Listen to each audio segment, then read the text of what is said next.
Okay, so I finally got around to watching this film, the Red Pill documentary, and something that I'd had recommended to me for quite a while. It actually came out last year in 2016, from what I understand, but I kind of resisted because it's one of those things where it's a bit of a depressing thing to get into. I mean, I don't mind like researching things, but when you're going to sit down and watch a film, I tend to associate that with escapism. I mean, look at all the other stuff that I review on the channel. It's not really this kind of thing. It's usually what I would consider as positive stuff.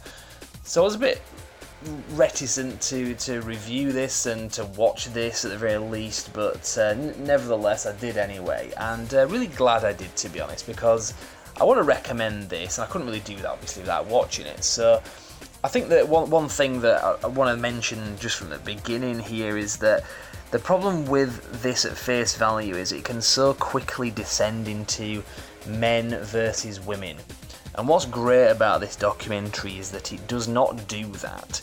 The point of this documentary is made very clear. It's made from the point of view of a feminist, ironically, who no longer classes herself as a feminist, because in the making of this film, some of the things she actually learned has now put her off what is third wave feminism. That's modern day feminism, at least in the USA, and obviously I experienced this in the UK as well. It's the same thing, and some of the things that focuses on.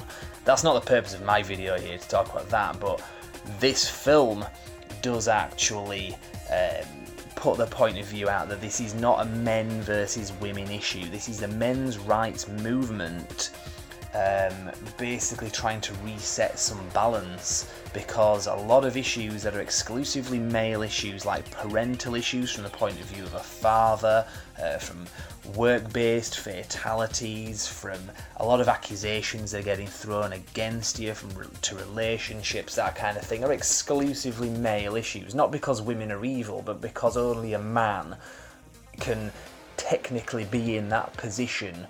So obviously, like from a parent example, only a man can father a child, a woman can't father a child as such.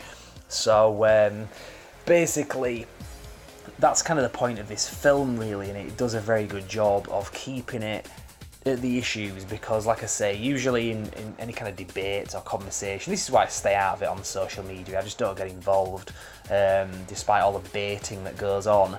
It just descends into, well, us women, we have it at such a hard way and you men have it so easy, and then men are like, actually us men are the only ones that have it hard, it's actually you women that have it all easy. Neither case there is actually true, and this film does quite a balanced job of showing that. Now, in terms of actual screen time, obviously this is a film about the men's rights movement, so it's going to give a bit more airtime to the people on that side of the debate, but it does give quite a bit of airtime as well to these third wave feminists that are often described as social justice warriors. That's a phrase that I use quite a lot as well, because it does so beautifully describe what they're all about. So you get people like the famous feminist, I think it was up in Canada, she's known as Big Red, or Chanty Binks. She's actually given an interview in this, and what's really great is that just giving her airtime just exposes her for what she is and people of her ilk. Because we had a similar thing in the UK where about 15 years ago we had this British National Party, the BNP, and they were gaining support, and a lot of people didn't really know what they were supporting.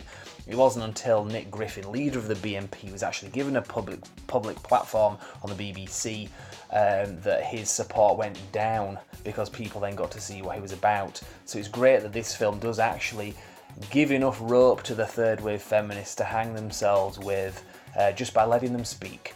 So I'd recommend this film. Like I say, it's a very difficult thing to kind of promote.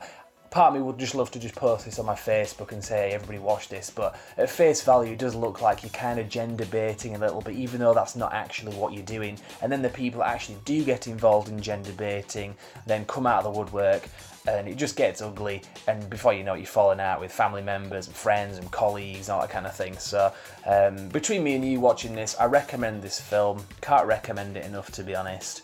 But just kind of be careful if you're going to promote this film as to how you do it, because this person that you see right here, she's not always in the shadows. Sometimes she just comes out in public as well, which isn't good when it's people that are close to you. So I recommend it, but just be careful in terms of how you share this thing out now, which is really sad. I mean, that there says it all, doesn't it? Basically, it's silence is free speech, and it puts a chill factor out there. But there you go, that's cultural Marxism for you. Sorry, I'm ranting a bit now.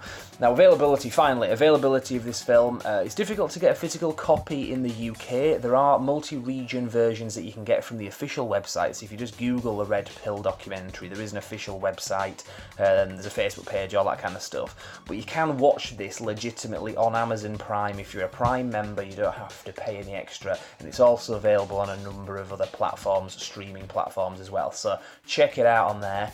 But like I say, you can get physical copies as well from the website, so check that out. I'll leave it there anyway. This isn't the kind of thing that I review, but like I say, I watched it and it's a review channel, so what the hell. I'll just leave it there and say thank you very much for watching.